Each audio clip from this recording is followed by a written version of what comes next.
Nagaa maatiiwwan qubee akaadaamii akkam jirtu nagaa keessanii fayyaa keessanii egaa ani barsiisaa Abdii Kenneeti har'a fiiziksii kutaa 11 boqonnaa sadaffaa paartii 5ffaa about vertical motion waa'ee sochii olii gadee qabadhee isiniif dhiyaadheen jira jechuudha. Egaa kutaa 4ffaa qabiyyee kanaa kan ilaaltan CEO qubee akaadaamii Mr. Faayisaa Hailuu wajjin akka ture ni yaadatama jechuudha. Egaa kutaa kanarraa jalqabne immoo wal wajjin kan ilaallu ta'a jechuudha. Egaa kutaa har'aa keessatti kan ilaallu waa'ee sochii olee fi gadeeti jechuudha. Sochii olee fi gadeet ilaalla. As jalatti wantoonni nuyi tokko tokkoon ilaallu the first one is about freely falling objects.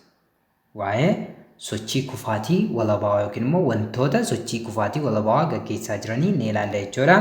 The other is terminal velocity.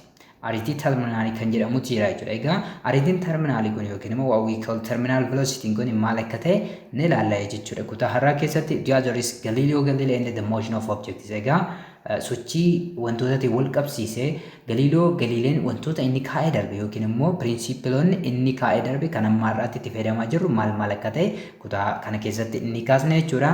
And then calculating reaction time. Egaa yeroo deebii itti kennu wantootaaf nuyi qabnu shallaguu ni dandeenya jechuudha. Kutaa har'aa keessatti fakkeenya tokko yookiin immoo examplii yookiin immoo mala tokko fudhachuudhaan jechuudha. Xumura irratti examples and exercises egaa fakkeenyonni fi exerciseonni kitaaba keessan irratti ka'an qabiyyeewwan kanaan wal qabatan kan hojjetaman ta'a jechuudha. Kanaafuu isinis chaanalicha subscribe gochuun dagatiin akkasumas immoo viidiyoowwan like share gochuun hiriyoota keessaniif barattoota Oromiyaa guutuu bira akka dhaqqabuuf gahee keessan baadhaa kallattumaan qabiyyee keenya eegalla jechuudha. So kutaa har'aa erga barattaniin booda maalidha kanarraa kan isin argachuudha qabdan yookiin immoo kan argachuu keessan mirkaneeffachuudha wantoonni qabdan isaan armaan gadii kana ta'u jechuudha. Objectives of the lesson. By the end of this section you will be able to describe what vertical motion is. Sochii olii gadee kan jennu yookiin immoo vertical motion kan jennuun maal akka ta'e sirriitti ibsuu danda'uu qabdu jechuudha.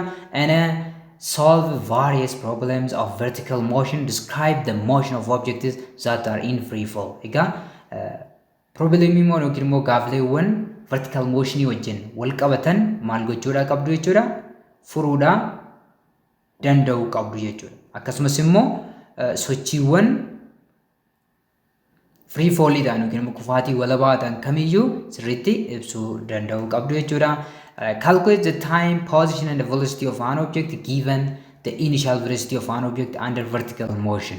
Time yookiin yeroo bakka itti argamu akkasumas immoo velocity wanta velocity jalqabaatiin vertical motion gaggeessaa jiru yookiin immoo sochii olii gadee gaggeessaa jiru barbaaduudha danda'u qabdu jechuudha. Yeroo bakka itti argamu yookiin position akkasuma velocity isaallee barbaaduu danda'uudha qabaatu jechuudha. Initial velocity yoo jiraates yoo jiraachuudhaas baate jechuudha.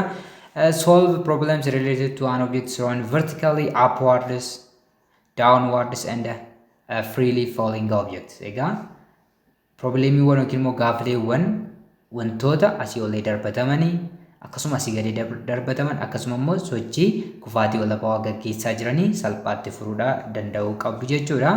So let's begin vertical motion. Egaa kan nuyi ittiin jalqabnu 3.4 vertical motion yookiin immoo sochii olee gadee isa jennu kanaani jechuudha. Egaa sochii olee gadee kan jennuun vertical motion is a motion of an object moving up or down along a vertical axis under the influence of gravity. Egaa sochii olee gadee kan jennuun kun sochii wanta tokko asii ol yookiin immoo asii gadee control yookiin immoo influence vertically acceleration yookiin immoo acceleration due to gravity kan gaggeeffamu jechuudha. Sochii maaliiti jechuudha? Sochii olee fi gadeeti jechuudha. Asii ol ta'uu danda'a, asii gadi ta'uu danda'a jechuudha. Sochiin kun garuu sarara yaarratti yookiin immoo vertical axis irratti kan gaggeeffamudha. Sochii kana kan to'atu giraafitiidha yookiin immoo humna harkisa dacheeti jechuudha. It can involve objects being thrown upward. Egaa sochiin kun wantoota asii olee darbataman dabalachuu danda'a yookiin immoo ni dabalata. Dropped downwards wantoota immoo ol ka'iinsa wayirraa gadi kufan. And moving freely in the air wantoota immoo sochii kufaatii walabaa qilleensa keessa gaggeessan hunda isaanii dabalachuu danda'a jechuudha. Upward motion and also if something is dropped downwards and also moving freely in the air. These all are what we call vertical motion. Isaan kan hundaan vertical motion kan jennuun sanniin ta'u jechuudha. Gravity plays a central role in vertical motion. Egaa vertical motion kana keessatti yookiin immoo sochii olii gadii keessatti gahee olaanaa kan taphatu giraafitiidha yookiin immoo guula harkisa dacheeti jechuudha. Providing a constant acceleration of approximately 9.8 meters per second squared toward the earth. Egaa sochii olii gadii kana keessatti yookiin immoo vertical motion keessatti gahee olaanaa kan taphatu guula harkisa dacheeti jechuudha. Inni kunis constant acceleration kennuudhaan yookiin immoo acceleration dhaabbataa yookiin immoo guula dhaabbataa kallattiinsa gara seentarii dacheetti ta'e yookiin seentarii lafaatti ta'e naannoo 9.8 meetira per second squared ta'u kan qabaachisuudha jechuudha. Wantoonni sochii vertikaalii yookiin immoo sochii olii gadee gaggeessan kunniin maal experience godhu jechuudha? Guula dhaabbataa yookiin immoo acceleration due to gravity naannoo lafaa irratti naannoo 9.8 meetira per second squared kan ta'e kan akka qabaatu taasisaa jechuudha. Isa kana kan godhu sochii yookiin immoo guula harkisa dacheetii jechuudha. Freely falling bodies wantoota kufaatii walabaa gaggeessan. When things move vertically either up or down under the force of gravity alone, the resulting motion is called free fall. Wantoonni asii olee yookiin immoo asii gadee to'annoo giraavitii qofaatiin yookiin immoo guula harkisa dachee yookiin immoo humna harkisa lafaa qofaan yoo socho'an sochiin gosa kanaa free fall yookiin immoo kufaatii walabaa jedhama jechuudha. Asii olees haa ta'u, asii gadees haa ta'u, kan sochii sana to'achaa jiru eenyu qofa yoo ta'e giraavitii qofa yoo ta'e sochiin sun free fall yookiin kufaatii walabaa jedhama jechuudha. Fakkeenyaaf namni kun kubbaa wayii kubbaan kun yeroo garagaraatti suuraa fudhatame jedhaati fudhadha. Kubbaa tokkodha asii kan galakkifame. Kubbaan kun asirraa gadi yoo galakkifame sochiin kubbaan kun gaggeessu maal jennaan jechuudha? Free fall yookiin kufaatii walabaa jennaan jechuudha. The acceleration of a freely falling body is constant and is known as acceleration due to gravity, denoted by the letter G. Accelerationin wantoo kufaatii walabaa gaggeessaa jiru dhaabbataa ta'a jechuudha. Is constant. Accelerationin kunis maal jedhama jechuudha? Acceleration due to gravity. Guula harkisa dachee jedhama jechuudha. Accelerationin kunis immoo lowercase g dhaan bakka buufama jechuudha. When a resistance is negligible, all objects dropped under the influence of gravity near Earth's surface fall toward Earth with this acceleration. Yoo dhiibbaan qilleensaa dhabamsiifame yookiin immoo xiyyeeffannoo keessa galuudhaa baate wantoonni dhiibbaa giraavitii yookiin immoo dhiibbaa harkisa dachee jalatti maal ta'u jechuudha? Gara lafaatti gadi kufuu jechuudha. Gara lafaatti gadi kufu. Gara lafaatti yommuu gadi kufan kana acceleration isaan qabaatan acceleration dhaabbataa acceleration due to gravity kan jenne sanaan gadi kufuu jechuudha. Near the surface of the earth its magnitude is constant and is equal to 9.8 meter per second square. Egaa accelerationin kun naannoo dacheetti yookiin immoo naannoo lafaatti dhaabbataadha jechuudha magnitude isaa yookiin immoo constantiidha jechuudha hammi isaa. Innis naannoo 9.8 meters per second square ta'a jechuudha. Therefore, for free fall near the surface of the earth, the equation of motion with constant acceleration discussed so far can be applied. Egaa sochiin kuni free falling kuni constant acceleration erga qabaate kinematic equation yookiin immoo equationoonni isin waa'ee guula dhaabbataatiif yookiin immoo sochii guula dhaabbataatiif yookiin immoo uniformly accelerated motion jettanii kan barattan sanaaf hojiirra oolchitan hojiirra ooluu danda'a jechuudha. Sababni isaas maal qabnaadha? Asittis we have a constant acceleration. That is acceleration due to gravity. Its magnitude is about 9.8 meters per second squared. Waan ta'eef equationoota uniformly accelerated motionidhaaf fayyadamaa ture san hunda isaanii asitti fayyadamuu dandeessu jechuudha. Egaa equationoonni sun maal akka ta'e yaadachuun baay'ee barbaachisaadha jechuudha. The only change in those equations is the replacement of A by G. Egaa garaagarummaan equationota kanarratti dhufu. Uniformly accelerated motion kana dura ilaaltan sanaa fi free fallidhaaf garaagarummaan dhufu accelerationin A dhaan ilaalaa turtan G dhaan yookiin immoo acceleration due to gravity dhaan bakka buufamaa jechuudha. And taking care of directions. Egaa waa'ee kalqabee dubbanna waan ta'eef waa'ee kalqabee yommuu dubbattan yeroo kamiyyuu kallattii xiyyeeffannoo keessa galchuun baay'ee barbaachisaadha jechuudha. So jijjiiramni jiru isa kana duwwaadha jechuudha. The expression freely falling object doesn't necessarily refer to an object dropped from rest. Egaa expression freely falling jedhu yookiin immoo kufaatii walabamaa jedhamu kuni dirqama wanti tokko boqonnaarraa kufuu qaba kan jedhu hin ibsu jechuudha. Isa duwwaa miti jechuudha gadheessu.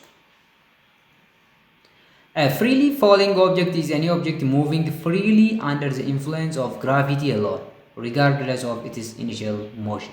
Egaa freely falling kan jennuun objectiin tokko dhiibbaa gravity jalatti yookiin immoo dhiibbaa gravitiitiin qofa yoo socho'aa jiraate osoo initial motion isaa xiyyeeffannoo keessa hin galchiin sochii wanta sanii maal jedhama jechuudha? Free fall jedhama jechuudha. Free fall. Humni wanta sana irratti dalagaa jiru humna gravity yookiin immoo humna harkisa dachee qofa yoo ta'e wanti tokko immoo asii ol yookiin asii gadi socho'aa jiraata yoo ta'e sochii wanta saniitiin freely falling object jennaan yookiin immoo wantoonni suni kufaatii walabaa gaggeessaa jira jennaan jechuudha. Objects thrown upward or downward and those released from rest are all considered freely falling. Egaa wantoonni asii olee darbataman akkasumas asii gadi darbataman akkasuma immoo boqonnaarraa gadi gallakkifaman hundumti isaaniitu maal jedhamu jechuudha? Wantoo kufaatii walabaa gaggeessan yookiin immoo wantoota kufaatii walabaa gaggeessaa jiran jedhamuudhaan kanneen beekamanidha jechuudha. Equations of vertical motion. Egaa equation on vertical motion, the first one is velocity.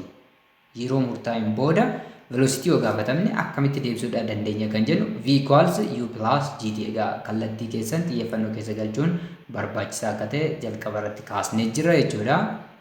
Inni baay'ee murteessaadha jechuudha. And the other is displacement. Inni biraa immoo fageenya deemame jechuudha.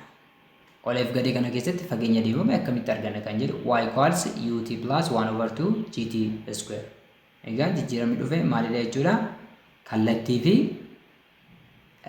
a2 g dhaan bakka buufame jechuudha. Egaa isa kana s jettanii ilaaltanii y doesn't matter fageenyuma agarsiisa jechuudha. So equationin kun baay'ee equationii murteessaa ta'edha jechuudha. The third one is velocity squared relation. Egaa equationin kunis baay'ee murteessaadha jechuudha.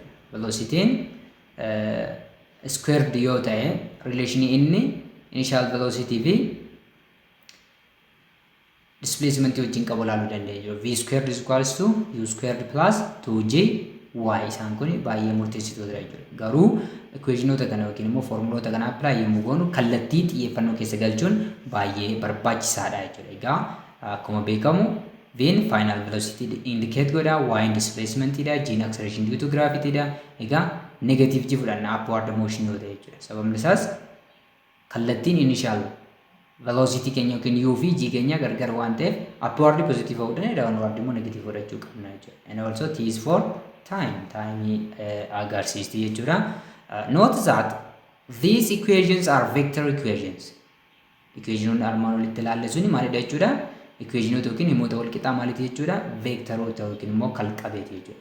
Meaning that we need to care of the direction of the vector quantities such as velocities, displacements and acceleration. Kanaafuu himoonni wal qixaa sunneen himoota wal qixaa kalqabeewwaniiti waan ta'eef kallattii velocity wanii initial velocity akkasumas final velocity xiyyeeffannoo keessa galchuu qabna. Ol immoo gadi kan jedhu displacementiin ol deeme immoo gara gadiitti kan jedhu adda baasuu qabdu. Accelerationin keessan garamitti akka ta'e adda baasuu qabdu. Kanaafuu accelerationin yeroo hunda kan sochii vertikaalii gara lafaatti waan ta'eef beekamaadha jechuudha. Kanaafuu sochii asii olee pozitiiva fudhattan yeroo baay'ee akkasitti fudhatama waan ta'eef sochii asii gadee immoo pozitiiva, sochii asii gadee immoo negatiiva fudhachuudha qabdu jechuudha. One way to investigate the free fall of an object is to make a multi-flash photo of the object's flight as it falls after being released from rest. Egaa malli sochii free fall yookiin immoo kufaatii walabaa kana addatti baasuu dandeenyu yookiin immoo sirriitti hubachuu dandeenyu tokko maalidha jechuudha. Wantoota tokko yommuu ol ka'iinsa ta'e irraa gadi gallakkisnu suuraa saffisaan fudhatame fudhachuudhaan jechuudha. Saffisaan suuraa yoo fudhanne suuraan keenya bifa kana qabaachuu danda'a jechuudha. Suuraan keenya bifa kana qabaachuu danda'a jechuudha. Goggoo asumarraa argitan amma walirraa fageenyi kubbaan kun sa'aatiin wal fakkaataa yoo iddoo kanattis sa'aatiin kun waan osoo sakandii tokko ta'e gidduu kanas kan jiru sakandii tokko gidduu kanas kan jiru sakandii tokko osoo ta'eeti. Egaa kun maal nutti agarsiisa? Velocitiin kubbaa kanaa dabalaa deemuu nutti agarsiisa jechuudha. Yeroo wal fakkaataa keessatti haala wal fakkaataatiin velocitiin kubbaa kanaa dabalaa deemuusaa kan nutti agarsiisudha jechuudha. The displacement is a ball covered in equal intervals of time is increased from time to time uniformly. Guys, mana amma dubbadheedha jechuudha. Displacementiin kubbaa kanaan uwwifamaa ture yeroo wal fakkaataa keessatti yeroodhaa gara yerootti haala wal fakkaataatiin dabalaa jira jechuudha. Yeroodhaa gara yerootti haala wal fakkaataatiin dabalaa jiraachuu nutti agarsiisa jechuudha. That means the velocity of the falling ball is increased uniformly through time and hence it is accelerating. So, velocitiin qaama kanaa maal ta'aa jira jechuudha? Haala wal fakkaataatiin dabalaa jechuudha. So, velocitiin dabalaa jira jechuun immoo wantoon kun maal ta'aa jira jechuudha? Guulaa jira yookiin immoo it is accelerating. For an object thrown vertically upward, the initial velocity u is directed up and is taken as positive. Egaa wantoon asii olee darbatame tokko keenya wanti tokko jalqaba irratti asii olee yoo darbatame kallattiin ariitii keenya asii olee ta'a jechuudha. U yookiin immoo initial velocitiin wantoota sanaa jechuudha. Kallattii kana positivii fudhanna jechuudha yeroo baay'ee. Negatiivis fudhachuu dandeessu yoo asii olee negatiivii fudhattan asii gadi immoo positive fudhachuudha qabu jechuudha. But because G is directed downward, garuu G immoo yeroo hunda maali? Gara lafaatti qajeela jechuudha. Acceleration due to gravity yeroo hunda gara lafaatti jechuudha. Downwards to the center of the earth. Gara centerii yookiin immoo dura lafaatti jechuudha. It is taken as negative. Kun immoo egaa asii olee positive fudhanne G immoo yeroo hunda garamitti jenneera gara gadiitti jechuudha. So G negatiiva fudhachuudha qabna jechuudha. Kallattiin isaanii walii faallaa ta'uu agarsiisuudhaaf jechuudha waan biraan qabu. Thus for an object thrown vertically upward. Kanaafuu wantoo asii olee darbatame tokkoof the above equation may be written in scalar form as follows. Egaa equation gara olitti nu ilaalle equationoonni sadan suni wantoo asii olee darbatame tokkoof for an object thrown vertically upward. Wantoo asii olee darbatame tokkoof equation nuyi qabaannu the first one is the velocity equation. So the final velocity after some time t equals u minus gt. Egaa velocitiin keessan walqixa u minus gt. Egaa maaliif minusii ta'e jechuudha? Maalan jedheera kallattiin u asii olee yoo ta'e kallattiin u upward yoo ta'e kallattiin g immoo downward yoo ta'e kallattiin G maal yoo ta'e downward dha yeroo hunda downward yoo ta'e isa kana positive yoo fudhanne isa kana immoo negative fudhachuudha qabna waan ta'eef akkas ta'a jechuudha. And displacement will be ut minus 1 over 2 gt squared. Displacementiin keessan immoo maal ta'a jechuudha? Ut minus 1 over 2 gt squared ta'a jechuudha. Osoo kallattiin isaanii kallattiin u fi g yookiin immoo kallattiin initial velocity fi acceleration keenya wal fakkaataa osoo ta'e iddoon kun plasii ta'a ture jechuudha. The last one is velocity or final velocity squared equals initial velocity squared minus 2gy. Ammas kanuma silaasanadha jechuudha. So equationoonni kun sadan wantoo asii olee darbatameef bifa kanaan kan hojjetanidha yookiin immoo kan barbaadamanidha jechuudha. Here y is the height above the origin at time t. Egaa y iddoo kanatti maalidha jechuudha? Height above the origin. Asii olee darbatame waan ta'eef originii iddoo darbatame sadi fakkeenyaaf wantoon tokko originii isaa iddoo kana ture asii olee bifa kanaan darbatame yoo jenne kuni maal ta'a jechuudha? Y dha jechuudha. Asii oleedha waan ta'eef positive fudhannee jechuudha. Positive fudhannee jechuudha. Taayimiin keenya yeroo wantoota iddoo kana ga'uudhaaf fudhateedha jechuudha. U is the initial velocity. U keenya immoo initial velocity wantoon ittiin darbatame jechuudha. U kan jennu initial velocity wantoon ittiin darbatame in the y direction. T equals 0 egaa yommuu initial velocity jechuun yommuu tiin walqixa duwwaa ta'u irratti velocity wantoon qabaatu sanadha jechuudha. For an object thrown vertically downward, since both u and g have the same downward directions, the above equations become egaa yoo wantoon tokko sarara yaarra yookiin immoo vertically asii gadee yoo darbatame asii gadee yoo darbatame kallattiin u's akkasumas kallattiin g wal fakkaataa ta'a jechuudha. Initial velocity and acceleration due to gravity have the same downward directions. Kallattiin lamaan isaanii garagalii ta'a jechuudha. Kanaafuu wantoon asii gadii darbatame jechuun u maal ta'a? Garagaliitti ta'a. Kallattiin as keessatti bu'aa guddaa qaba yookiin immoo sirriitti xiyyeeffannoodhaan kennuufii qabdu jechuudha. U'n keessan yookiin initial velocity'n garagalii ta'a. G'n illee akkasuma garagalii ta'a jechuudha. Acceleration due to gravity'n illee garagaliitti ta'a. Amma kallattiin isaanii wal fakkaataadha. Kanaafuu foormulaan silaa sun ni jijjiirama jechuudha. V equals u plus gt ta'a jechuudha. V'n keenya final velocity after some time t and initial velocity plus gt. Maaliif kallattiin isaanii wal fakkaata. Kana jechuun u'nis maalidha? Downward yoo ta'e. U'n downward and also g is also downward. Kallattii wal fakkaataa yoo qabaatan maal ta'a jechuudha? Plasii fayyadamna jechuudha. Inni silaa faallaa waan ta'eef. Y equals ut plus 1/2 gt square. Plasii dhuma goona jechuudha. Minus kan jenne san and also p square equals u square plus 2gy ta'a jechuudha. So kuni wantoo asii gadi darbatameef jechuudha. Fakkeenyaaf ol ka'iinsa ta'e tokkorraa kuni gamoo haa ta'u yookiin waan biraas haa ta'u ol ka'iinsa ta'e tokkorraa wanti tokko yoo gadi darbatame bifa kanaan yoo gadi darbatame equation isaa isa kana ta'a jechuudha. Mee amma fakkeenyota haa ilaallu. Example 3.8. Consider a particle projected vertically upwards with an initial velocity v naught equals 20 meters per second from the top of a 15-meter building as shown in the figure below. How long does it take for the particle to reach to A, level A, the initial point? Kana iddoo kana jechuudha. Fakkii kanarraa ilaaluu dandeessu jechuudha. B, level B, 5 meter above the initial point. Iddoo kanarraa meetira 5 jechaa jira jechuudha.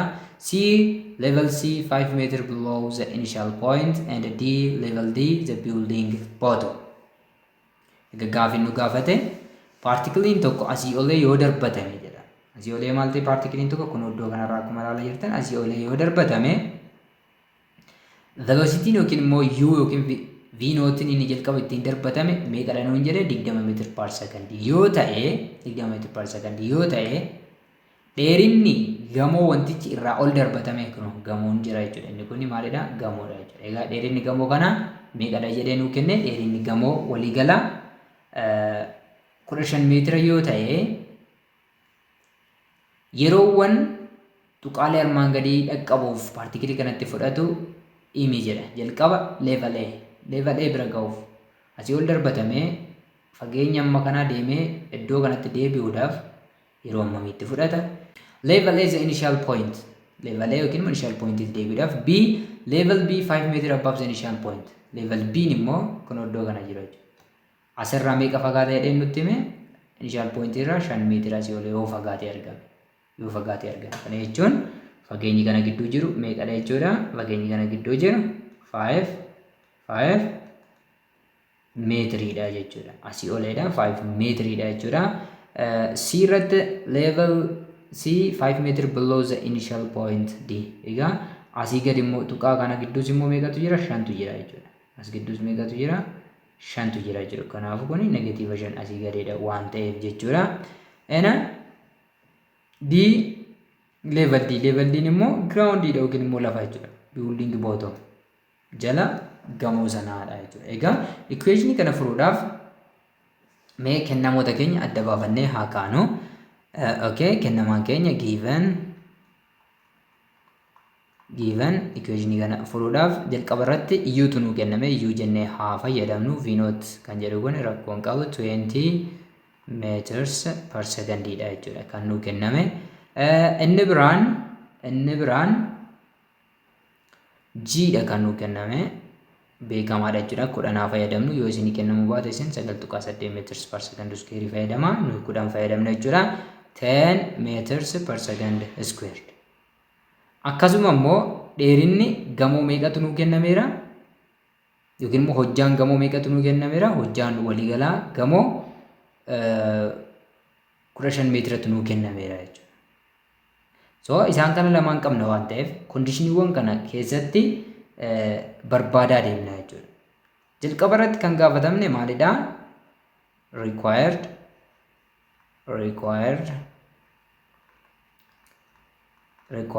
A irratti maal gaafatamne? T ate gaafatamne jechuudha. T ate B irratti maal gaafatamne? A haa jennu, B haa jennu, T at B. C irrattis akkasuma T at C. D irrattis D T at D gaafatamne jechuudha. Taayimiiwwan kana tokko tokkoon gaafatamne jechuudha. Egaa isa kana furuudhaaf tokkoon tokkoon ilaaluudhaa qabna jechuudha wantoota kanneen. So isa kana ilaaluudhaaf solution gara solutioniitti yommuu deemnu solution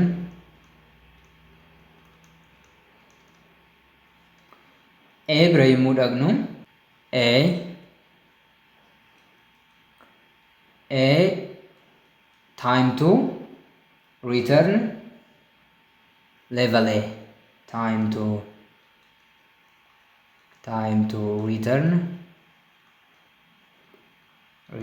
to A level A jechuudha. Egaa leveleen keenya yookiin immoo iddoon bakka itti argama A kana asidha jechuudha. Asirraa darbatame wantoonni akkuma asirraa ilaaltan wantoonni asirraa darbatame sochii kana gaggeessee iddoo kanatti deebi'uudhaaf yeroo hammamitti fudhata kan jedhu nu gaafate jechuudha. So general equation keessan jalqaba irratti beekuudhaa qabdu jechuudha. Egaa iddoo kanatti general equation kaawwachuu dandeenya jechuudha. General equation nu kenname general equation akka kennamaatti kaawwachuu dandeenya jechuudha. General equation yookiin immoo equation maaliiti jechuudha? Kan fayyadamnu equation displacement jechuudha. So equation displacement nu qabnu maalidha? Y equals wantoon asii olee darbatame waan ta'eef y equals ut minus 1/2 gt squared jennee kaa'uu dandeenya jechuudha. Egaa kallattiin u fi kallattiin g waliif faallaa waan ta'eef foormulaa kana akkanatti kan geenye. U'n asii oleedha, g'n immoo asii galeedha. Kunoo u'n asii olee darbatame, g'n immoo yeroo hunda gara lafaatti waan ta'eef foormulaa kanadha general equation keenya jechuudha. So isa fayyadamuudhaan maal goona jechuudha? Taayimii keenya yeroo garaagaraa irratti jiru barbaaduu dandeenya jechuudha. So general equation keenya irraa y equals maal qabna? ut minus 1/2 gt squared. Egaa a jechuun maal jechuudha? A irratti amma change of y yookiin immoo initial position irraa fageenyi een qabu maalidha? Displacement iddoo kanatti jiru 0 dha jechuudha. So isa kana bakka buusna jechuudha kennamoota keenyaan. Y equals how much? 0. Y equals 0 means 0 equals u keenya meeqadha? 20 jechuudha. 20. So 20t minus 1/2 g keenya 10 meters per second square dha jechuudha. Unitootas xiyyeeffannoo keessa galchaatee deemuu qabna. Isa kanadha jechuudha. Isa kana salphisnee yommuu barreessinu meeqa arganna? 0 equals 20t minus 1/2 times 10 jechuun 5t squared. 5t squared arganna jechuudha. 5t squared arganna jechuudha. Egaa isa kana salphisuudhaa dandeenya jechuudha. Isa kana yommuu salphisnu asumatti common t baasuu dandeenya. So 0 equals t into 20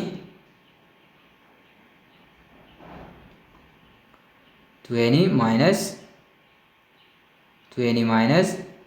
5t jechuu dandeenya jechuudha. Kun maal nutti agarsiisa? T equals 0 or 20 minus 5t equals 0 dha jechuudha. Kanarraa taayimiin keenya t equals 0 or inni kun maal ta'a jechuudha 5t equals 20 ta'a jechuudha. So t asitti qabaannu maal ta'a jechuudha t equals 20 over 5 which is equals to 4 seconds. So time lama qabna jechuudha. Time inni tokko therefore yeroon pointii A kanarratti jiraatu lamadha jechuudha. Tokko t equals 0 second. t equals 0 second. Egaa timing kun timing maaliif jechuudha? At start yemmuu sochiin jalqaba yookiin immoo jalqaba irratti yemmuu wantoota asii darbannu timing meeqadha? 0 dha. Yeroo sanattis wantoonni eessarraa ka'e jechuudha? Point A kanarraa ka'uu isaa nutti agarsiisa jechuudha. Timing lammaffaa nu arganne or timing lammaffaa nu arganne yeroo lammaffaa deebi'ee dhufu innis maalidha? t equals 4 second.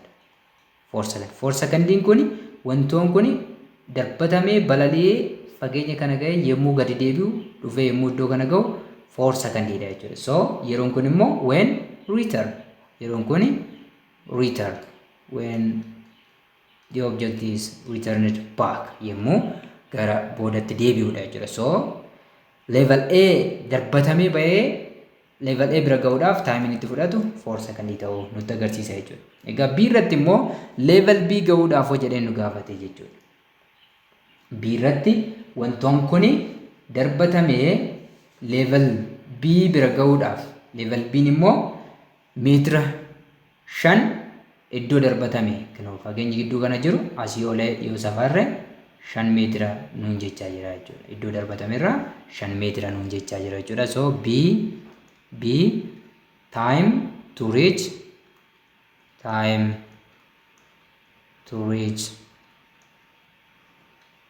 level B or y equals 5 meter.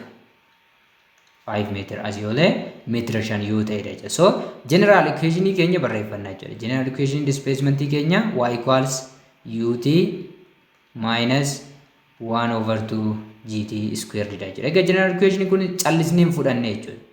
Sababni nuyi formula kana fudhanneef egaa waa'ee uniformly accelerated motion equation ilaaltaniittu sababni nuyi minus jennee u keenya asii oleedha g'n asii gadee waan ta'eef kun akkuma ilaaltan asii olee darbatame wantoon keenya jechuudha. Amma kennamoota keenya bakka buufachuudha. Y meeqa qabna? 5. So 5 equals u keenya 20 20t minus 1 over 2 10 times t squared. Sakana yemmuu salphistan 5 equals 20t minus 1 over 2 times 10 jechuun 5t squared. 5t squared. Sakana rearrange yemmuu goonu maal arganna jechuudha? Negative 5t squared plus 20t minus 5 equals 0 arganna jechuudha. Then isa kana gamalachuu negativean baay'isuu dandeenya jechuudha. Gamalachuu negativean yemmuu baay'isnu meeqa arganna? 5t squared minus ta'a jechuudha. Inni kun 20t akka jiruttis hojjechuu dandeessu yoo barbaaddan plus 5 equals 0 argattu jechuudha. Equals 0 argattu jechuudha. Then yoo barbaaddan 5 salphisuu dandeessu. Yoo barbaaddan immoo akkuma jirutti quadratic formula fayyadamuudhaan furuu dandeessu jechuudha. Then let's use quadratic formula. Let's use quadratic formula. Quadratic formula. Quadratic formula maal jedha? T equals negative b plus or minus square root of b squared minus 4ac over hunduma isaa jala jechuudha. Overii kana kan barreessin over 2a. Then kanaan booda formula kanatti fayyadamnee equation keenya furuudha jechuudha. Gaheen keenya so amma b'n eenyudha? N 5 dha. B'n negative 20 dha. sin immoo ammas 5 dha jechuudha. Isaan fayyadamuudhaan furuudha jechuudha equation keenya. So t equals sagalee immoo furu t equals negative b jechuun negative times negative 20 maaliifin b keenya negative 20 dha waan ta'eef jechuudha. Plus or minus square root of b squared jechuun negative 20 squared dha. Negative 20 squared minus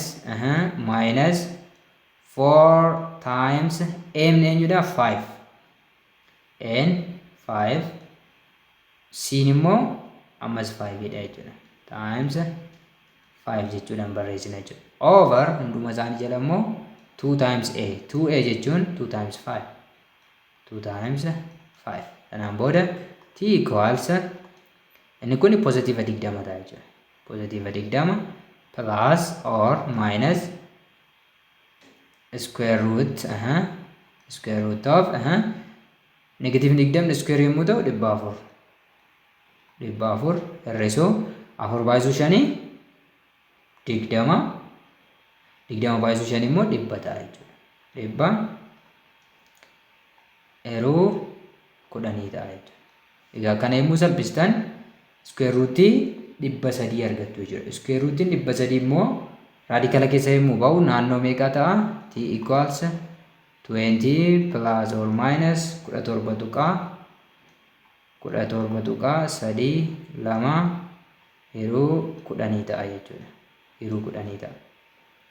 Then t lama argattu jechuudha iddoo kanattis. T tokko t equals 20 plus 17.32 over 10 or tiin inni biraa immoo negative fayyadamna jechuudha 20 minus 17.32 over 10 lamaan keessaa lamaan isaaniitiifuu ni furraa jechuudha iddoo kanatti. Then equationii jalqabaatiif yommuu furru equationii jalqabaa t equals meeqa jenne t equals 20 plus 17.32 meeqa ta'a jechuudha 37.3 ta'a jechuudha 37.3 divided by 10 second or t equals 20 hir'isuu 17 tuqaa 3 2 tuqaa 6 8 2.68 divided by 10 second dha jechuudha. So t equals kana yommuu hirru 3.73 second or t equals 0.286 or 0.27 second jechuu dandeessuudha approximately. Egaa yeroo lama qabaanne jechuudha. Yeroon kun lamaan kam? Egaa akkuma asirratti ilaaltan wantoon keenya maal ta'ee ture jechuudha. Wantoon fakkeenyaaf level B bira yommuu ga'u jalqaba yommuu asii ba'u jira jechuudha. So taayimiin isheen xiqqoon when going up yommuu wantoon asii olee ba'u jechuudha. Kun wantoon asirraa darbatame iddoo kana yommuu ga'u taayimii isa xiqqoon suni yommuu iddoo kana ga'udha jechuudha. Taayimiin inni lammaffaa immoo wantoon kun balaliinsa isaa taasisee ol ka'iinsa kana ga'e yommuu ammas B'tti deebi'udha jechuudha. So taayimii sanaan maal jennee ibsuu dandeenya jechuudha. Taayimii yommuu asii olee ba'uu fi taayimii yommuu asii gadee deebi'u ta'uu isaati jechuudha taayimiin kuni. So level B irratti taayimii lama qabaannaa jechuudha. Okay. Sadaffaa irratti time to reach level C. Level C ga'uudhaaf yeroon fudhatu yoo jechuudha. Time to reach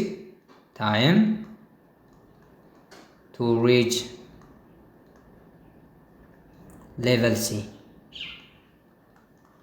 C yookiin immoo while initial position keenya iddoo kana waan ta'eef asii gadee 5 meetira jechuudha. Asii gadee 5 meetira jechuun negative 5 meetiridha jechuudha. So general equation keenya yaadachuudha qabna jechuudha. Ammas y equals ut minus 1 over 2 gt squared kan jedhu kana yaadachuu qabna jechuudha. So y keenya negative 5 amma negative 5 wal qixa u is 20, so 20t minus 1 over 2 10 times t squared dha jechuudha. Isa kana yommuu salphifnu negative 5 equals 20t minus 5t squared dha jechuudha. So gara tokkotti yommuu fidannu maal ta'a jechuudha? Negative 5t squared plus 20t plus inni kunis gama kanatti yommuu jiru positive ta'ee ce'a equals 0 ta'a jechuudha. So negative jalqaba kana balleeffachuu ni dandeenya. Hunda isaa negative an baay'isuudha. Meeqa arganna? 5t squared minus 20t minus 5 equals 0 ta'a jechuudha. So yoo barbaanne isa kana maal gochuudha dandeenya jechuudha? Salphifachuu dandeenya. Yoo barbaanne immoo akkuma jirutti hojjechuu dandeenya jechuudha. So quadratic equation formula fayyadamuudhaan akkuma siraatti furuu dandeenya. T equals negative b plus or minus square root of b squared minus 4ac divided by 2a. Then inni kun akkam ta'a jechuudha?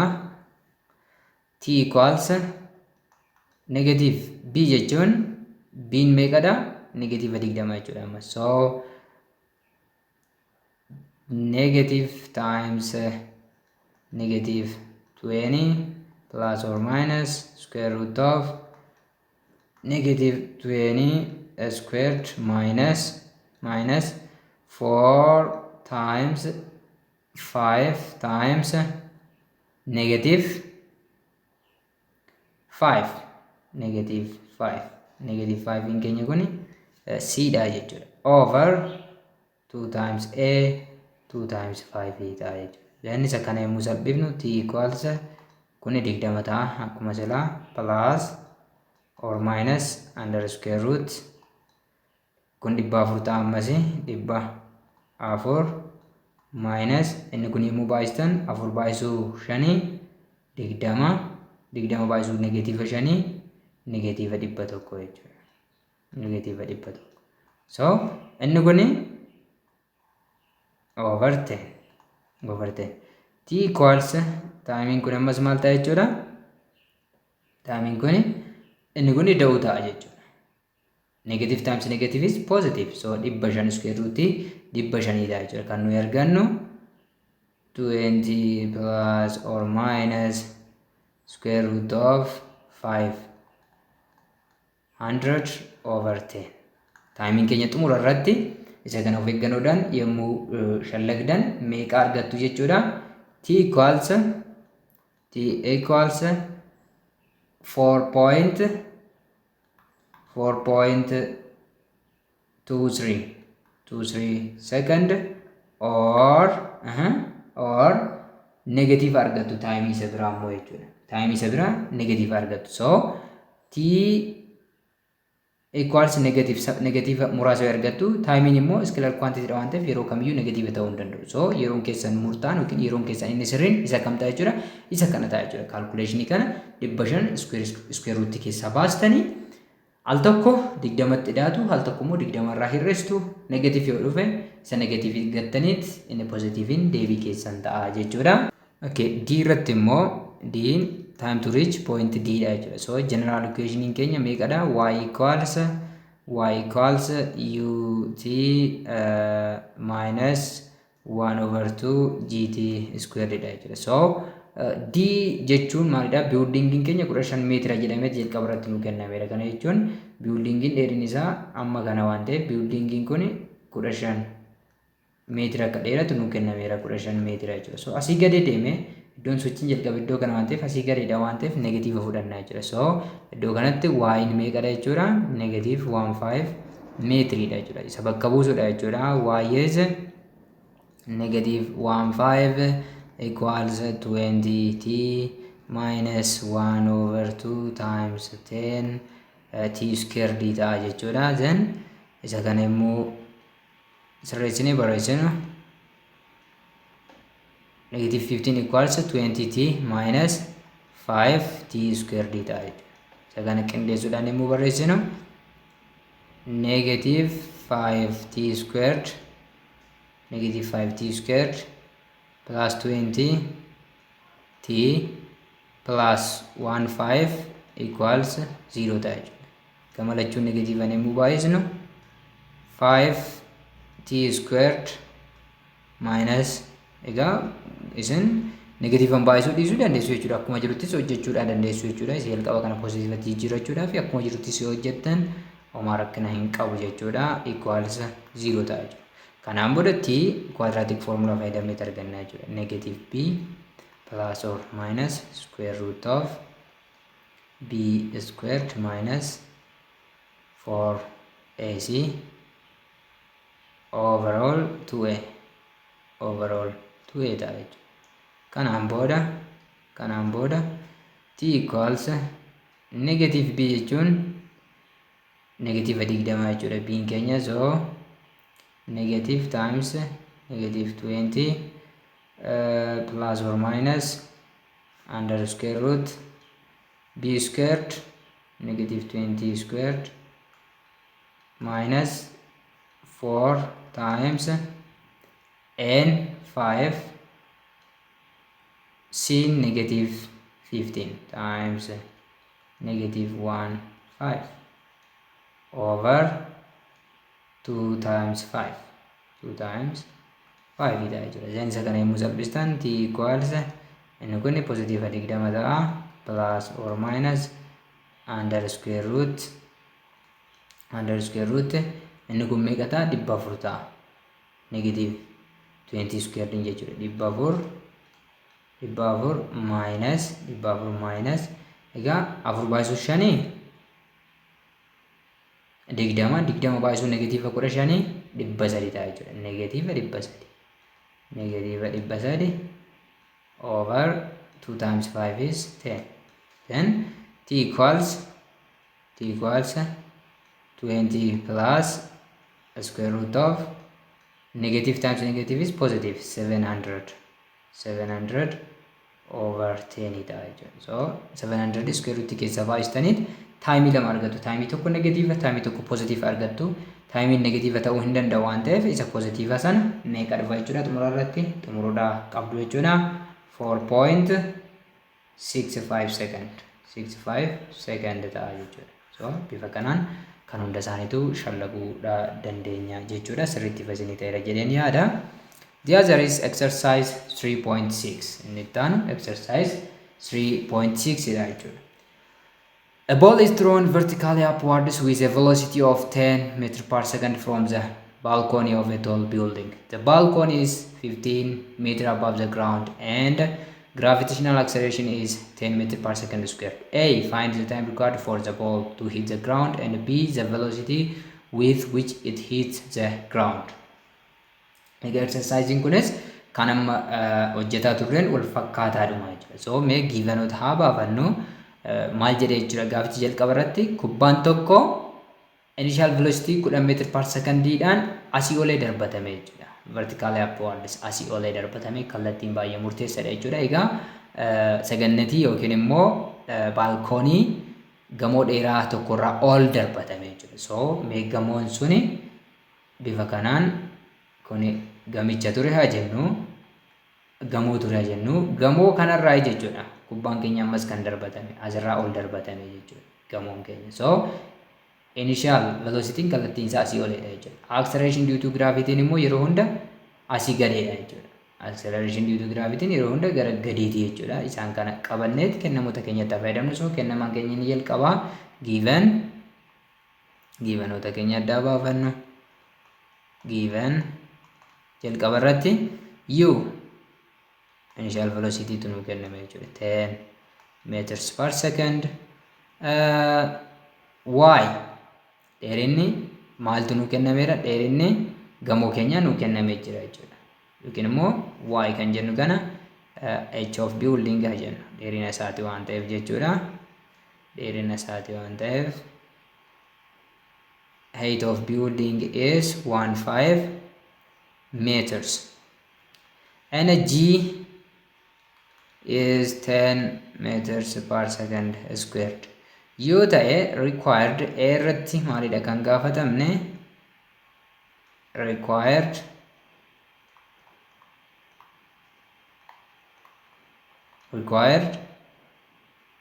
a irratti maalidha kan gaafatamne total flight time idha jechuudha. Total flight time yookiin immoo time to reach ground idha jechuudha. And also b irratti maalidha jechuudha final velocity gaafatamne jechuudha. Yeroo nu kenname kan irratti final velocity meeqa ta'a jedhamne gaafatamne jechuudha. Gara furmaataatti yommuu deemnu solution A irra haqa. A irratti maal nuun jedhee egaa wantoon gamoo dheerinni isaa 15 meetira ta'e irraa ol darbatame kubbichi asii olee darbatame jechuudha. So tarii bifa kanaan deemeet bifa kanaan maal ta'eera akkuma silaa sana bifa kanaan gadi deebi'eera jechuudha. Amma nuyi taayimiin nuyi gaafatamne taayimii iddoo kanatti jirudha jechuudha. Velocitiin nuyi gaafatamne battala yommuu wantoon kun lafa tuquuti jechuudha. Bifa kanaan hubachuudha qabdu jechuudha. So general equation keenya maal ta'a jechuudha ammas y equals u minus ut minus 1 over 2 gt square ta'a jechuudha. Isuma silaa sanaan garaagarummaa hin qabaatu jechuudha. Egaa irratti y keenya meeqa jechuudha? Dheerinni gamoo meeqa jenneera? 15 jenneera. So asirraa 15 irraa gadi deeme waan ta'eef negatiiva asii gadee kallattii negatiiva fudhachaa jira waan ta'eef so y here equals negative 15 meter isuma kanadha jechuudha. Isa kana beektan inni kun kennamaadha waan ta'eef xumurameera jechuudha. So negative 15 meter equals egaa yuun keenya meeqadha? 10. So 10t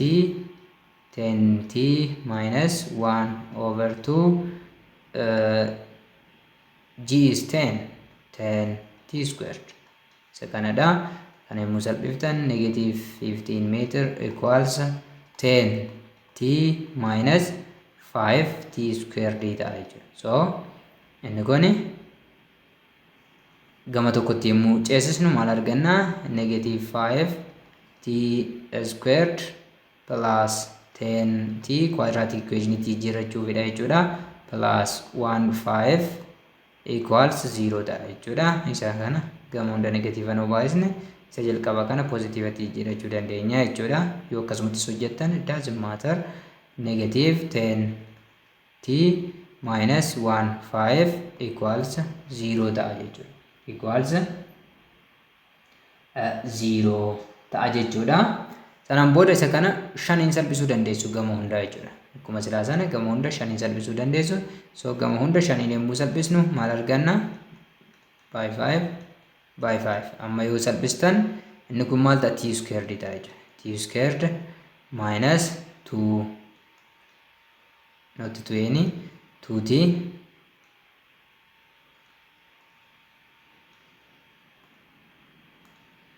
2t minus 3 equals 0 ta'a jechuudha. Egaa isa kana kan baay'atee negative 3 kan walitti hidhame immoo negative 2 dhufu barbaaduudhaan dandeenya jechuudha. So bifa kanaan barreessuu dandeenya isa kana t square minus t square plus t minus 3t minus 3t minus 3 equals 0. Then kanaan booda maal gochuu factorize gochuu dandeenya jechuudha. So isa kana common t square fi t fudhachuu dandeenya. T into common isaan kana jechuudha. Achiin common isaan kana t into t plus 1 t plus 1 minus 3 into minus 3 into asitti jechuudha. Minus 3 fudhachuu dandeenya. Then common t plus 1 argachuu dandeenya. Then bifa kanaan kun wal qixa 0 ta'a jechuudha. So t plus 1 times t minus 3 arganna jechuudha equals 0. Kana jechuun t equals negative 1 or t equals positive 3 arganna jechuudha. So negative 3 is invalid. Inni jalqabaa kun invalid waan ta'eef time instant keenya t equals to 3 secondii dha jechuudha. So yeroo wantoon kun balallee lafa kanatti deebi'utti fudhatu secondii 3 ta'uu nutti agarsiisa jechuudha. B irratti immoo velocity nu gaafata jechuudha. B irratti maal nu gaafate? Velocity nu gaafata. Velocity formula lama fayyadamnee barbaaduu dandeenya. Formula jalqabaatiin v equals u minus gt formula kanaan argachuu dandeenya. Egaa sababni nuyi u minus gt jenneef akkuma nama dubbachaa ture wantoon asii olee darbatame jechuudha. Yookiin kubbaan kun asii olee darbatame kallattiin u asii oleedha jechuudha. G immoo yeroo hunda gara gadiitti jechuudha. Sababa kanaafidha jechuudha. So velocity nuyi barbaannu iddoo gamatti jechuudha. Battala wantoon kun asii darbatame bifa kanaan yoo gad deebi'e battala yommuu dachee tuqutti velocity jiru meeqadha kan jedhu gargaaramna jechuudha. Kanaan booda formulaawwan qabnu bakka buufachuudha jechuudha kan nuuf. So v equals u'n meeqatu nuu kenname ture? 10 meters per second dha jechuudha kan nuu kenname. So u 10 meters per second minus 10 meters per second squared times tiin keenya meeqa jechuudha? Final velocity nu arganne 3 second jechuudha. Final time yookiin total time nu arganne 3 second isaa amma shallagne arganne ta'a jechuudha. V equals 10 meters per second minus egaa secondin tokkoon salphachuu dandeessi. 10 times 3 is 30 meters per second. So V equals negative 20 meters per second. Egaa negative kun maal agarsiisa jechuudha? Kallattiin u asii oleedha. Kallattiin v garuu asii gadee ta'uu nutti agarsiisa jechuudha. Bifa kanaan akkasuma immoo formulaa isa kanaanis fayyadamuu dandeessu jechuudha. Kuni mala jalqabaati. Mala lammaffaas yoo barbaaddan maal fayyadamtanii argachuu dandeessu jechuudha. V squared equals u squared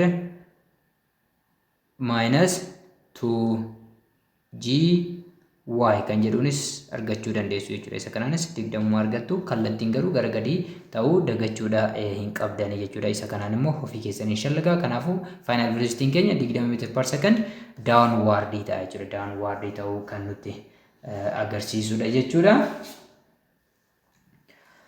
The other is terminal velocity. Inni taanu waa'ee terminal velocity jechuudha. Kutaarraa keessatti kan ilaallu. When a solid body is inside a liquid or gas, its entire surface is in contact with the particles of the fluid. Egaa wanti tokko wanti jajjaboon tokko fluidii keessa ta'e fluid kan jennuun dhangala'oo yookiin gaasota akka ta'e ni beekama jechuudha.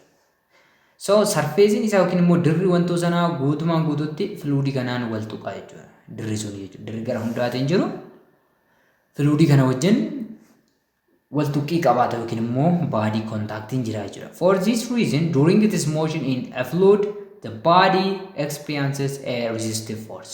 Sababa kanaaf sababa qaamni isaa yookiin immoo dirroonni isaa kuni fluidii kana qilleensa haa ta'u dhangala'oo haa ta'u wal tuttuqqeen jiraatu resistive force yookiin immoo drag force inni jiraata jechuudha.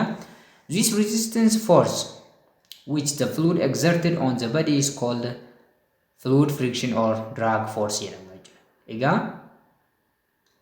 humni yaa'oowwan qaama ta'e irratti dalageessan tokko maal jedhama? Fluid friction. Rigata yaa'oowwan yookiin immoo fluidii yookiin immoo drag force yookiin humna draagii jennaanii jechuudha. Draagii jennaanii jechuudha. Thus, a body falling in air moves under the action of two forces, ignoring buoyancy, the downward gravitational force, which means its weight, and the upward drag force. Egaa wantoon tokko buoyancy dagachuudhaan jechuudha. Egaa wal fakkaatina qabaatu drag force fi buoyancy'n gosa humna biraati jechuudha. Bal'inaan ilaaluudhaa dandeessu jechuudha. Egaa buoyancy yoo daganne wantoon qilleensa keessa socho'aa jiru tokko yookiin immoo qilleensa keessatti kufaa jiru tokko humnoota lamatu irratti dalaga. Tokko gravitational force weight isaati jechuudha. Weightiin kun yeroo hunda gara lafaatti. Sababni isaas acceleration due to gravity yeroo hunda gara lafaatti waan ta'eef jechuudha. Inni lammaffaan immoo drag force dha jechuudha. Drag force immoo fluid irraa yookiin qilleensa irraa isa mudata jechuudha. Forcein kunis kallattiin isaa yeroo hunda maal ta'a jechuudha? Asii olee ta'a jechuudha. So FG'n asii olee yommuu ta'u FG'n asii olee yommuu ta'u FG'n asii gadee yommuu ta'u weightiin jechuudha gara lafaatti maaliif acceleration yeroo hunda gara lafaatti waan ta'eef jechuudha FD'n immoo yeroo hunda asii olee ta'a jechuudha. At the beginning of the fall the downward gravitational force would be larger than drag force. Egaa jalqaba sochii irratti gravitational force'n maal ta'a jechuudha greater than drag force ta'a jechuudha. Yookiin immoo weightiin wantoo drag force kana baay'ee caaluu danda'a jechuudha. Hence it will make an accelerated downward motion. So jalqaba irratti wantoo maal uumuu danda'a? Sochii gara gadiitti guula qabu uumaa jechuudha. Which resulted an increase in velocity. Wantoon kuni velocity isaa akka dabalu taasisa jechuudha. Sababni isaas acceleration hin jiraachuudhaaf velocity dabaluudhaa qaba yookiin immoo ariitiin dabaluudhaa qaba waan ta'eef jechuudha. As the velocity of the falling object increases, so does the drag force. So velocity wanta kufaa jiru tokko adaduma dabaluun drag force immoo dabalaa deema jechuudha. Kuni principle isaaniiti jechuudha. Velocity wanta qilleensa keessa gadi kufaa jiru tokko adaduma dabalaa deemuun drag force yookiin immoo humni qilleensarraa wantoorratti asii olee dalagaa kuni dabalaat adeemaa jechuudha. At some velocity murtaa'e wayii irratti the drag force of resistance will be equal to the gravitational pull on the object. Egaa ariitiin dabalee iddoo murtaa'e wayii irratti yookiin immoo ariitii murtaa'e wayii irratti drag force'n wantoorratti asii olee dalagaa kun gravitational force yookiin immoo weightii objectii wajjin wal qixa ta'a jechuudha. Weightii objectii wajjin wal qixa ta'a jechuudha. At this point, the object stops accelerating and continues falling at constant velocity called the terminal velocity. Egaa tuqaa kana irratti maal jenneerra fakkeenyaaf wantoon tokko asii kufaa jira yoo ta'e humnoota lamatti irra dalagaa jenneerra bu'aansii dagandeetti jechuudha. Wantoon kun asii olee humni jiru maalidha? Drag force dha. FD. Asii gadee immoo humni jiru maalidha? FG. So FD fi FG kun wal qixxaatanii jechuun net force'n wantoo kanarra jiru 0 ta'a jechuudha. Kanaafuu acceleration'n hin jiru jechuudha. Yeroo kana acceleration'n hin jiru jechuun velocity'n wanti kun ittiin kufu it will be constant velocity and called terminal velocity. Kanaafuu tuqaa kanarratti wantoon accelerate ta'uu isaanii dhaaba jechuudha. Accelerate ta'uu dhaabeet velocity dhaabbataatiin gadi kufuu jalqaba. Velocity'n inni kun terminal velocity jennaan jechuudha. Egaa terminal velocity kun immoo ariitii terminaalii kan jennuun isa kanadha jechuudha. Thus terminal velocity is defined as the point at which the velocity of a falling object is no longer getting greater.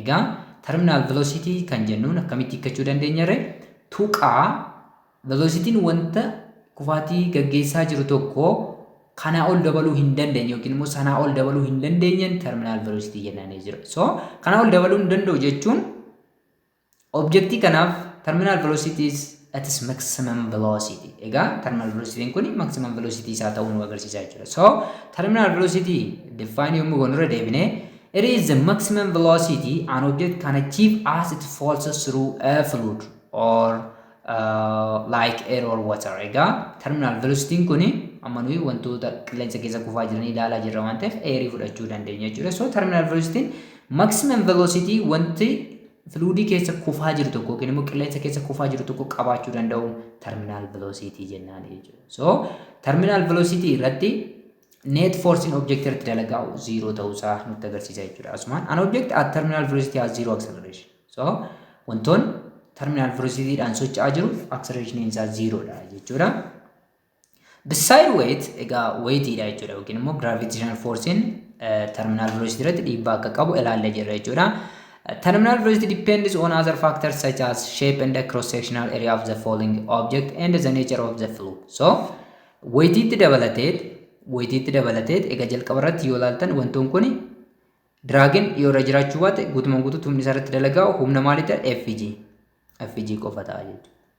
Iddoo kanatti FG'n xiqqoon jira asii gadee FD'n xiqqoon jira asii gadee immoo FG'n jira jechuudha.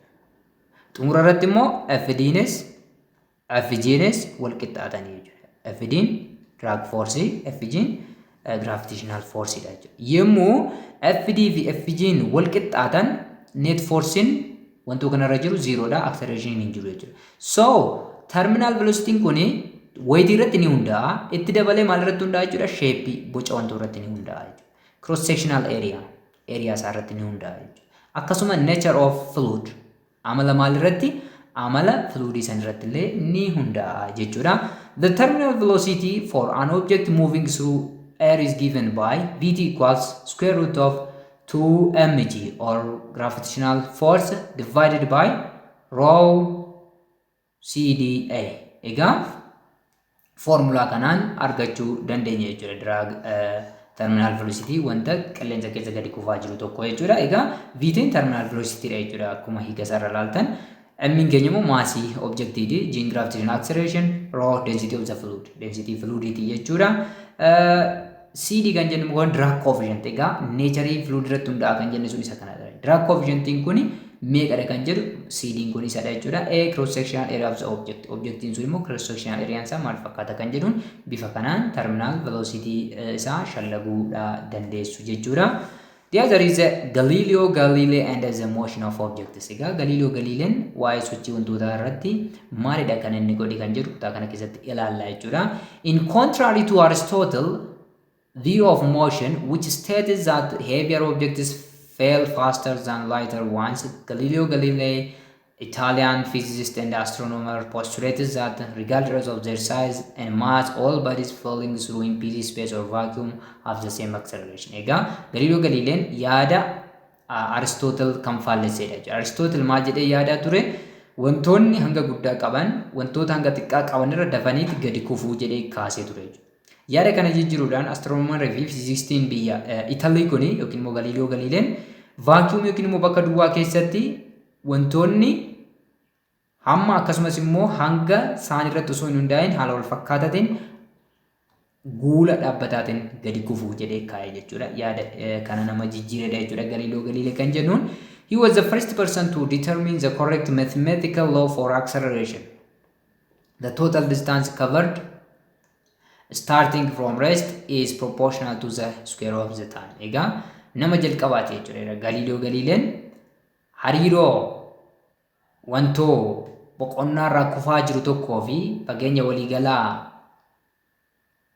wantoochaan deemame yeroo kenname tokko wajjin inni qabu kan lafa kaa'edha jechuudha. Proportionaliin kunis S is directly proportional to mala herreegatiin yommuu keenya S is directly proportional to T squared. S is the total distance covered and also T is the time taken. Hariiroo kana jalqabaaf kan argate Galileo Galileedha jechuudha. In equation form it becomes gama formulaatti yommuu dhufnu S equals 1 over 2 GT squared dha jechuudha. S equals to GT squared dha. Egaa formulaadhuma sila nuyi dubbachaa turre sana kan maal jedhu S equals UT plus 1 over 2 GT square yoo jenne U'n kun 0 yoo ta'e then formulaan nu hafu isa kana qofa ta'a waan ta'eef jechuudha. Isa kana yeroo jalqabaatiif kan irra ga'e eenyudha jechuudha? Galileo Galileedha jechuudha. Siin keenya yoo maal ta'edha jenne distaansii wantoon deeme yookiin immoo distaansii wantoon itti kufe G'n acceleration due to gravity T'in immoo time failure yoo ta'edha jechuudha. Inni kun kan ta'u Galileo also investigated the motion of an object on an inclined plane. Egaa sochii wantoon inclined plane yookiin immoo diriiroo yookiin immoo bal'insa balakaarraa gaggeessu nama yeroo jalqabaatiif argate yookiin qorateedha. Establish the concept of relative motion. Waa'ee relative motion yookiin immoo sochii sadhataawaa kan yeroo jalqabaatiif lafa kaa'e isa dha jechuudha. Invented thermometer. Thermometer yeroo jalqabaatiif kan hojjete Galileo Galileedha jechuudha. Discovered that the motion of swinging pendulum could be used to measure time intervals. Egaa time intervals shallaguudhaaf yookiin safaruudhaaf pendulumiin socho'aa jiru murteessaa akka ta'ellee namticha yeroo jalqabaatiif bira ga'eedha jechuudha saayintistiin kuni. After designing and constructing his own telescope, akkasumas nama yeroo jalqabaatiif teleskooppii hojjeteedha jechuudha. He discovered 4 Jupiter's moons. Addeessawwan Jupiterii 4 nama argeedha jechuudha. Found that our own moon's surface is rough. Akkasumallee sarfeesiin yookiin immoo dirri addeessaa raafii yookiin immoo bu'aa bayii kan qabu ta'uusaa nama argeedha. Discovered sunspots. Egaa tuqaawwan dukkanaa aduu kanneen ta'an nama argeedha jechuudha. Sunspotsiin kun naannoo xiqqoo tempereechar isaa gadaanaa ta'e akkasumas dukkanaa ta'edha. Isaan kana nama argeedha. The phases of Venus. feesiiwwan yookiin immoo boca jijjiirannaa lafarraa yommuu daawwannu jechuudha. Boca jijjiirannaa Veenusii kanallee nama argeedha jechuudha. Sababa Veenusiin lafarra aduutti siqxee argamtuuf akkuma addeessaa kutaan teleskooppiidhaan daawwatamuu danda'u lafarraa maal ta'a jechuudha ni jijjiirama jechuudha. Isa kanallee nama yeroo jalqabaatiif ilaaleedha jechuudha. Showed that Milky Way consists of an enormous number of stars. Egaa Milky Way, galaxy Milky Way urjiiwwan hedduu qabaachuu isaallee nama yeroo duraatiif bira ga'eedha jechuudha. Saayintistii fiiziksii keessatti gahee guddaa baateedha jechuudha. He is also known for the assertion that the sun is at the center of the universe or the heliocentric system not else. Egaa akkasumas yaada maal jedhuun beekama jechuudha. Yaada eenyu deeggara jechuudha. Yaada Copernicus deeggara jechuudha. Giddugalli hawaa kana aduu ta'uu yookiin immoo heliocentric system kan jedhu kana nama deeggaruudha jechuudha. The other is calculating reaction time. Egaa reaction time kan jennuun wanta tokkoof yeroo nuyi deebii itti keessatti kenninu reaction time jedhama.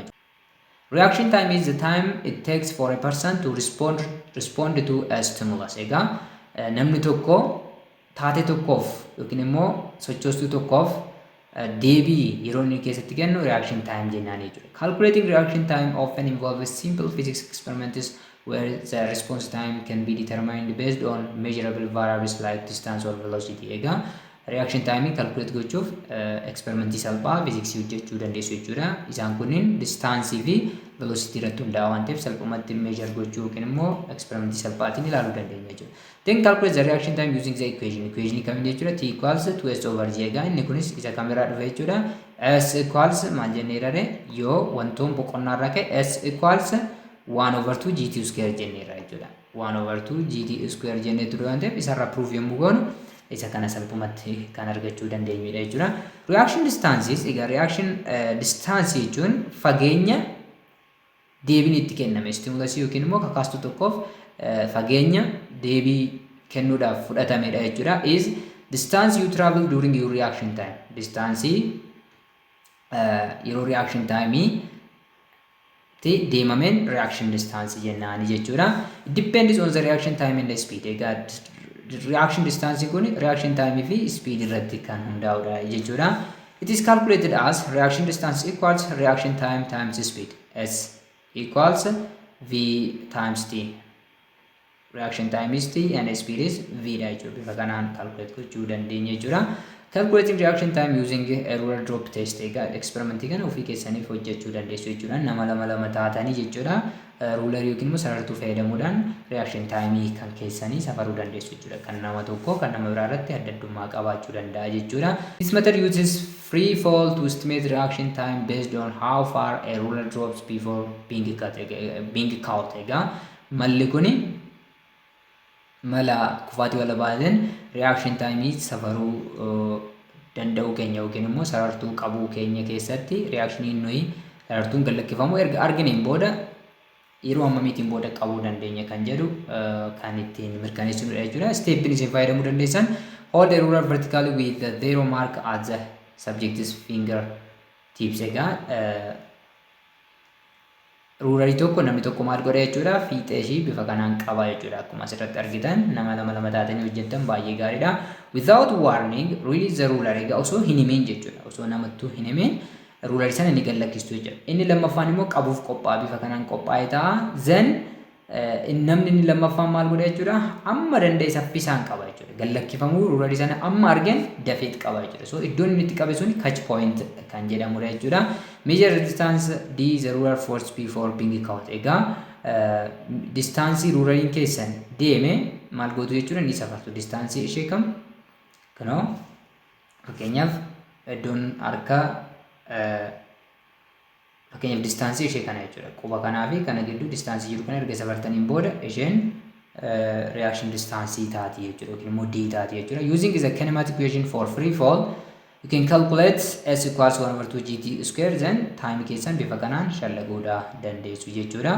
S is distance or it is the reaction distance. G is acceleration due to gravity. It is 9.8 meters per second squared around the Earth's surface. Fakkeenya ilaallee xumuruu dandeenya jechuudha. If the ruler falls d equals 0.2 meter find the reaction time. So given a jennuuni given given reaction timing keenya reaction distance keenya 0.2 meetrii yoo ta'e akkasuma g ni beekna kudhanaa fudhannu 10 meters per second squared yoo ta'e the required one is reaction time required time gaafatamne jira so solution bira yommuu dhaqnu solution bira yommuu dhaqnu maal jedha jechuudha s equals to or d dhaan fudhanne waan ta'eef d equals to 1/2 gt squared dha jechuudha so isa kanarraa drive yommuu goonu t equals square root of 2d over g 2d over g ta'a jechuudha then t equals reaction timing keessan meeqa akka ta'u ilaaluufidha jechuudha 2 times 0.2 meter divided by 10 meters per second squared so asitti meetiraan salphachuu danda'a jechuudha t equals square root of 0.4 over 10 per second square in kun second square taate ol baate jechuudha so 0.4 kudhan yommuu irru square root of meeqa arganna jechuudha 0.004 second square taate ol baate pariidha waan ta'eef jechuudha so t equals to 0.2 second dha jechuudha bifa kanaan shallaguudha dandeenya jechuudha egaa walumaa galatti kutaa har'aatiif qabadde kanaan isiniif dhiyaadde isa kana fakkaata ture jechuudha kutaa itti aanu keessatti review questions 3.4 kan waliin ilaalu ta'a jechuudha kanaafuu isin amma ammaatti chaanacha subscribe hin goone yoo ta'e subscribe gochuudhaan maatii ta'a qabiyyee itti aanu kanaan ammoo arginutti fayyaa nagaa naaf ta'a bye bye